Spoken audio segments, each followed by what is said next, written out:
54 বছরে কোনো ভালো শাসক এই দেশ শাসন করতে পারেনি বলেই আজকের আমাদের এই অবস্থা।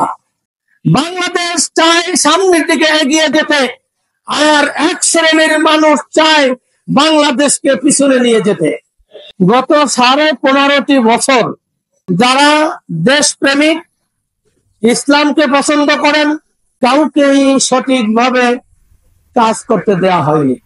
বাংলাদেশ জামাত ইসলামী এই দেশের জনগণের একটি আপন ঠিকানা হিসাবে এদেশের জনগণ স্বপ্ন দেখছে। আলহামদুলিল্লাহ, এই স্বপ্নের ঠিকানা সত্যিকার স্বপ্ন দেখার মতো একটি ঠিকানা। বাংলাদেশ স্বাধীন হয়েছে 54 বছর চলছে। এই 54 বছরে এই বাংলাদেশকে যারা শাসন করেছেন সকলকেই দেখার সুযোগ হয়েছে। এই 54 বছরে বাংলাদেশ যেই জায়গায় যাওয়ার কথা ছিল আমরা সেইখানে পৌঁছাতে পারিনি। এর অনেকগুলো কারণ ছিল, এর মধ্যে অন্যতম কারণ হলো এই বাংলাদেশকে যারা শাসন করেছেন তারা সঠিকভাবে ভূমিকা পালন করতে পারে, যার ফলশ্রুতিতে আজকের আমাদের এই অবস্থা। বাংলাদেশ জামাত ইসলামী যদি এই 15.5 বছর কাজ করতে পারত তাহলে জামাত ইসলামীর এই সংগঠনটি আরো মজবুত হতো, আরো সুসংগঠিত করা সম্ভব হতো। জামাত ইসলামী যেখানেই মানুষকে ডাকে সেখানেই কিন্তু ঢল নামছে। কারণ হলো একটাই, তারা জামাত ইসলামীকে শাসন ক্ষমতায় দেখতে চায়। এখন দেখতে চাইলেই তো হবে না।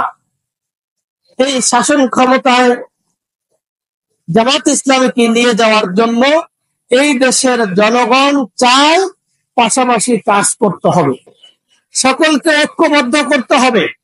জনগণকে এখানে ঐক্যবদ্ধ করার জন্য আমাদের সকলকে ভূমিকা পালন করতে হবে। যদি সেটা আমরা পারি তাহলেই কিন্তু সেটা সম্ভব হবে। জামাত ইসলামী চায় একটি বৈষম্যহীন সমাজ কায়েম করবে। জামাত ইসলামী চায় একটি ইনসাফপূর্ণ সমাজ কায়েম করতে, আর সেই সমাজ জামাত ইসলামী করতে যে সক্ষম সেটা ইতিমধ্যে প্রমাণ করতে সক্ষম হয়েছে। আলহামদুলিল্লাহ, এখানে আমাদের ন্যূনতম কোনো ক্রেডিট নাই। আল্লাহ রাব্বুল আলামিন এই সংগঠনকে কবুল করেছেন বলেই সম্ভব হয়েছে। আমরা ওই যে বলেছি যে 54 বছরে কোনো ভালো শাসক এই দেশ শাসন করতে পারেনি বলেই আজকের আমাদের এই অবস্থা। জামাত ইসলামী 3টি মন্ত্রণালয় দায়িত্ব পালন করেছেন।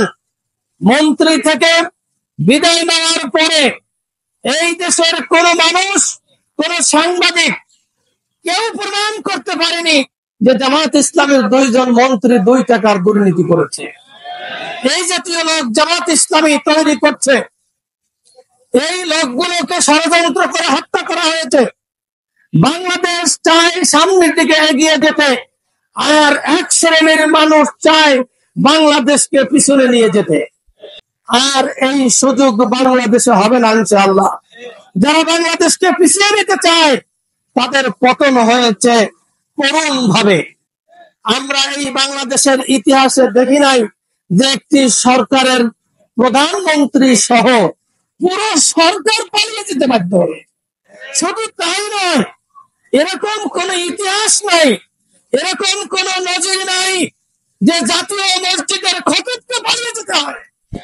এরকম ভাবে তারা দলীয়করণ করে বাংলাদেশটাকে এমন ভাবে পিছিয়ে ফেলেছে যেখানে ওই জায়গায় যেতে বাংলাদেশকে অনেক সময় লাগবে। সুতরাং আমরা চাই বাংলাদেশে আল্লাহর আইন এবং সৎ লোকের শাসনের মাধ্যমে আমরা একটি সুশাসন কায়েম করতে। আমরা পারবো তো ইনশাআল্লাহ।